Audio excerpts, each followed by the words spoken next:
Pizza number one coming out. Pizza number one coming out. Oh, look at that. That looks like the real deal, babe. Yes, it does.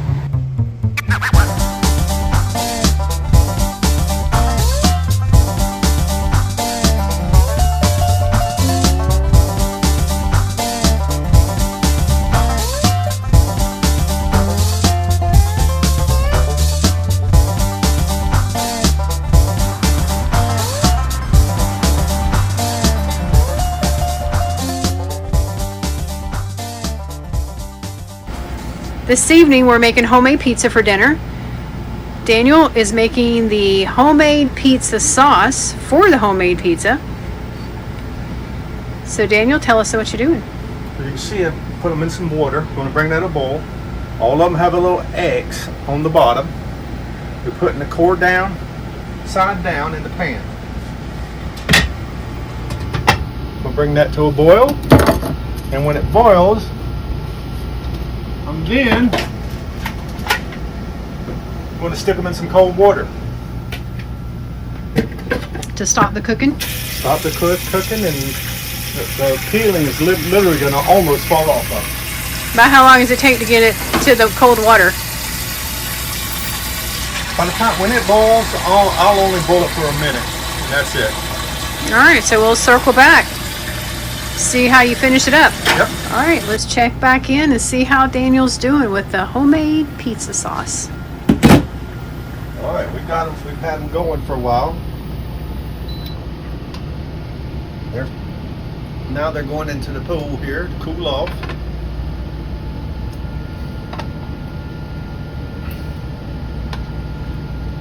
Cool off so we can handle them, so we can peel them. What we're going to do is we're going to take the peel off and get the cores out of them. And then we'll show you where we go from there. Look how easy it is to peel these tomatoes now. It almost falls off by itself. Look at that. Look at it. You can almost just wipe them off.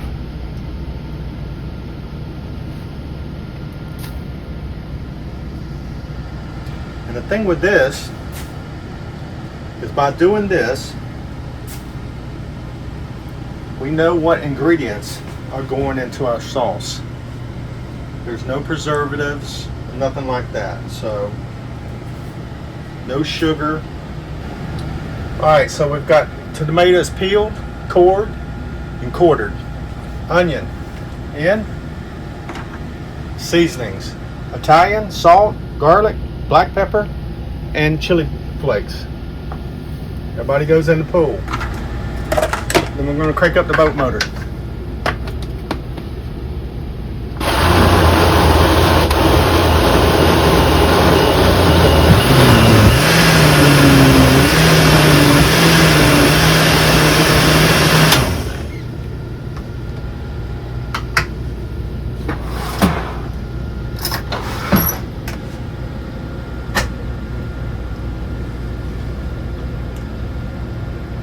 No preservatives, no sugar, no ingredients we can't pronounce. Nope. So, the reason I made so much tomato sauce was not only was we going to use it on the pizzas, but we used it in a pot of pinto beans, and the day after that we made a big pot of chili. So while I was making the sauce, we figured, you know what, let's make a bunch, that way we can use it for the next 3 dishes. Plus, the sauce was a little bit loose. So just so you know, we simmered it. We didn't show this, but we simmered it to thicken it up.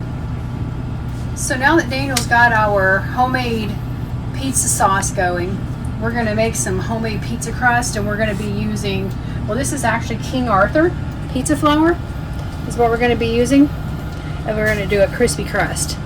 So I'm going to go ahead and mix all this up. It takes about 60 to 90 minutes to set.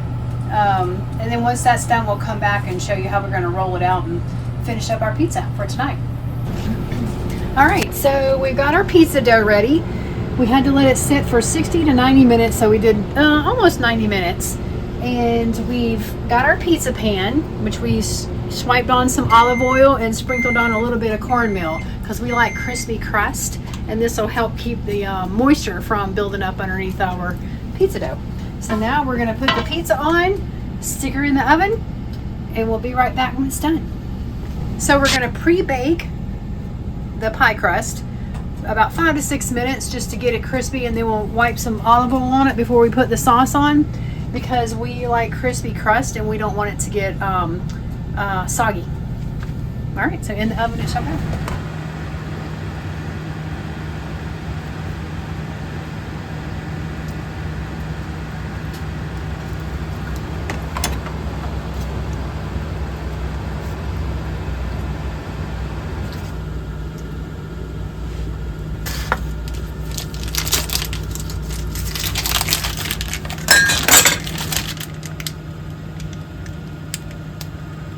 Pop her in the oven. There we go, pizza 1. Away she goes. Away she goes.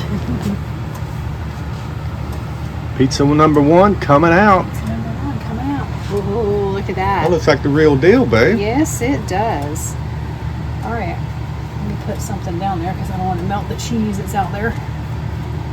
Set that down there. And, all right. Oh, listen to that crunch. All right, so we're about $1.05 total into this pizza.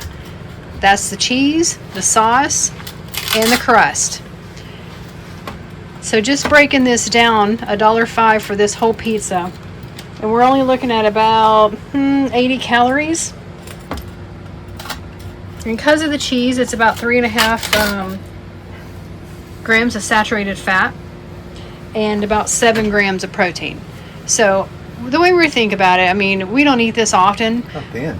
So when you do want to have pizza, this is a great alternative to it. You don't have a lot of bad ingredients. What you think? It's awesome. Yay. That's good. All right, well, we're having pizza for dinner, so see y'all later. Staniel approved. Mm-hmm.